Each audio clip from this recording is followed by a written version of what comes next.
This segment of the news is brought to you by Desert View Hospital, providing emergency medical care around the clock at 360 South Lola Lane. Learn more at desertviewhospital.com. Physicians are not employees or agents of this hospital.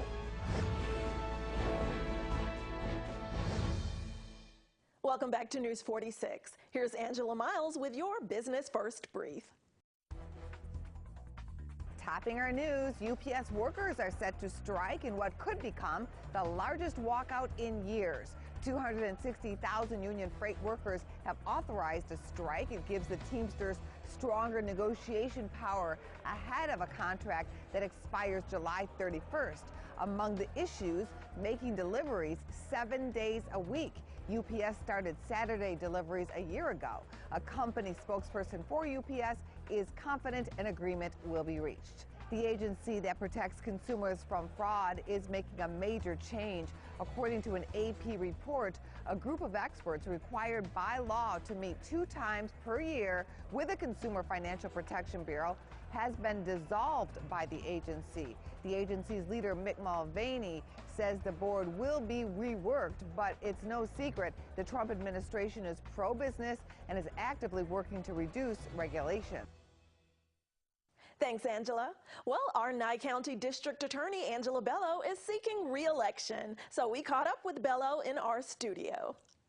I am running again. I've been the district attorney for almost 4 years now, 3.5. And I'm just asking the people to come out and vote, and I hope I can get their support once again. You have a couple people running against you. Can you tell me what's different between you and your opponents? Boy, if you had asked me that last week, I think my answer to that would be very different than it is today. Unfortunately, last week a flyer went out by my opponent, and it said some things that were very concerning.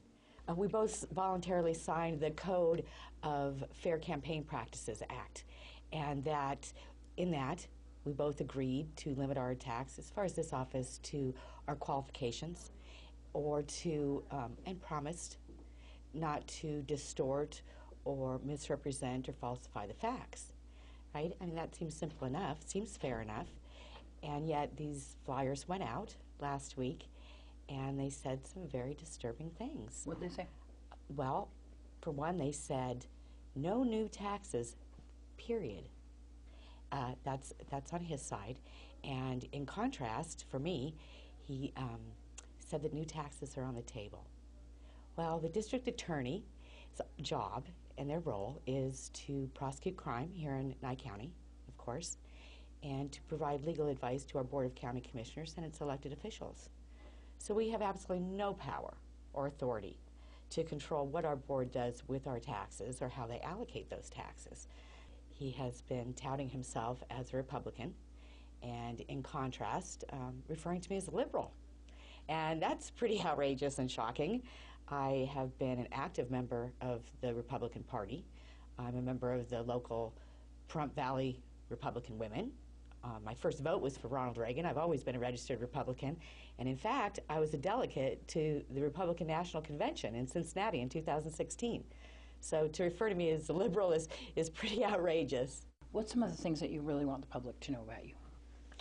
Well, that I have a very, very strong work ethic. I always have. I put myself through school, working full-time and raising a family, so I'm used to real hard work, and that's transferred over into this job.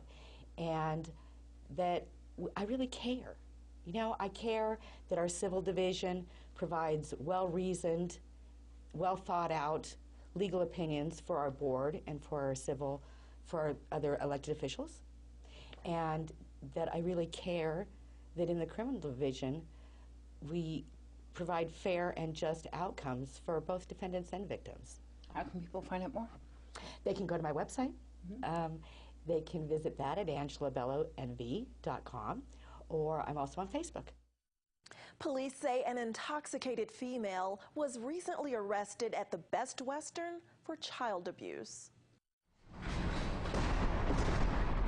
Jennifer Stahl has been arrested for domestic battery and child abuse at the poorhouse located on Highway 160 and Postal Road. According to police, they were dispatched for a report of a physical domestic. The reporting party said that Jennifer Stahl had snapped and advised that she had threw an 11-year-old child to the ground. Upon making contact with Stahl, she had advised police that she had been drinking and left due to the fact that her partner is controlling. Police say that Stahl was very agitated, argumentative, and intoxicated. The reporting party told police that Stahl began hitting him in the body and face. That's when she attempted to leave and then pushed the child to the ground. Deputies say that they observed redness to the jaw area of the reporting party, presumably from the punch. The declaration of arrest said that Stahl was transported to the hospital, claiming back pain, and released a short time later. Then she was subsequently taken into custody for domestic battery and child abuse and transported to the Nye County Sheriff's Office Detention Center. And don't grab that remote. After this break, we're telling you about all the news you need to know happening right here in Nevada. We'll be right back.